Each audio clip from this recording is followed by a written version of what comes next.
त्यामध्ये finance with Nilesh या YouTube चॅनलच्या नवीन एपिसोडमध्ये आपलं सर्वांचं स्वागत. आज आपण बोलणार आहोत डायरेक्ट टॅक्स कोड 2025 या संदर्भात. नवीन फायनान्शियल इयरपासून डायरेक्ट टॅक्स कोड लागू केला जाऊ शकतो. नवीन बजेटमध्ये तो प्रेझेंट केला जाईल आणि नंतर थोड्याच वेळात तो इम्प्लिमेंट केला जाईल. काय आहे हा डायरेक्ट टॅक्स कोड आणि त्याचा एम नक्की काय आहे?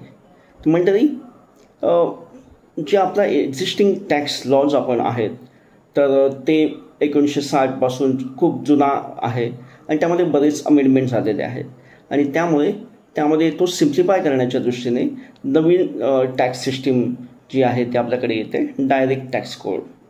हा एक एम झाला. आणि दुसरा जो आहे तो सध्याचा जो टॅक्स पेयरचा जो टॅक्स फायलिंगचा जो बेस आहे तो एकदम कमी आहे. म्हणजे 1.2% of the Indian populations are filing the tax return. तर तो बेस जो आहे तो त्यांना वाढवायचा आहे, अप टू 7% करायचा आहे. तर ह्या सगळ्या गोष्टी करण्यासाठी ते काही चेंजेस करू इच्छित आहेत डायरेक्ट टॅक्स कोड 2025च्या अंतर्गत. तेच आपण आता बोलणार आहोत. तर पहिला जो चेंज आहे तर हा जो फायलिंगचा जो सेक्शन बेस आहे तो वाढवण्यासाठी ती इम्पॉर्टंट गोष्ट ते करतायत. ते ॲट अ सोर्स तुमचा जो TDS आहे तो ॲट सोर्स डिडक्ट होऊन जाईल. याचा अर्थ असा की तुम्ही एखादी इन्व्हेस्टमेंट केली असेल तर तुम्हाला जो रिटर्न मिळत आहेत तर ते TDS डिडक्ट होऊनच मिळतील. म्हणजे त्याच्यावरती जो टॅक्स लागतो आहे तो डिडक्ट होऊनच तुमच्याकडे इन्व्हेस्टमेंट येतील. तर ही पहिली गोष्ट झाली.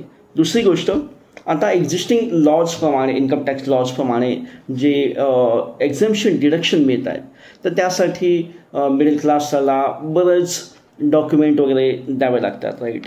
तर ते एक्झम्पशन डिडक्शन जे आहेत टोटली म्हणजे त्यासाठी बरंच मिडल क्लासला बरंच त्रास सहन करावा लागतो. सगळ्या इन्व्हेस्टमेंट करा, त्यांचे डॉक्युमेंट मेंटेन करा, ते सबमिट करा, ते रिजेक्ट झाले तर परत त्याचं ॲप्लिकेशन करा.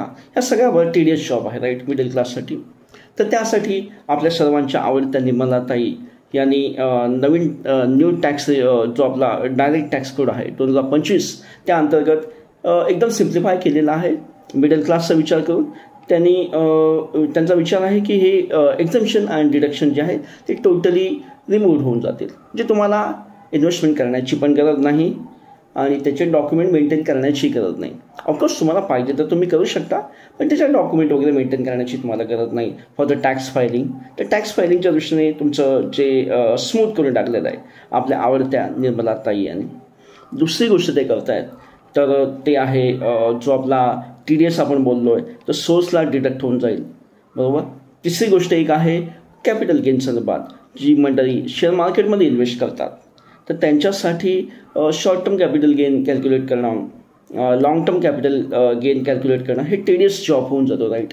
तर निर्मलाताईंनी एकदम सर्वांच्या आवडत्या मिडल क्लासच्या शेअर मार्केटमध्ये इन्व्हेस्ट करणार सगळ्यांच्या आवडत्या आपल्या ज्या निर्मलाताई आहेत, आपल्या इंडियन फायनान्स मिनिस्टर, त्यांनी विचार केला की एवढं सगळं कॅल्क्युलेशन का करावं लागावं, एकदम सिम्प्लिफाय करून टाकलं पाहिजे. आणि म्हणून ते म्हणतात की तुमचा जो काही इन्कमचा स्लॅब आहे, 20% स्लॅब आहे, 10% स्लॅब आहे, 30% स्लॅब आहे, तर त्या बेसिसवरती तुम्हाला जो आहे टॅक्स लागेल. ऑफकोर्स शेअर मार्केट इन्व्हेस्टमेंटला पण तुम्हाला तेवढाच टॅक्स लागेल. पण तुम्हाला हे short term capital gain, long term capital gain calculate करण्याची काहीच गरज नाही. म्हणजे बघा की एवढा विचार आपलं गव्हर्नमेंट मिडल क्लाससाठी शेअर मार्केटमध्ये इन्व्हेस्ट करणारा सगळ्यांसाठी करत आहे.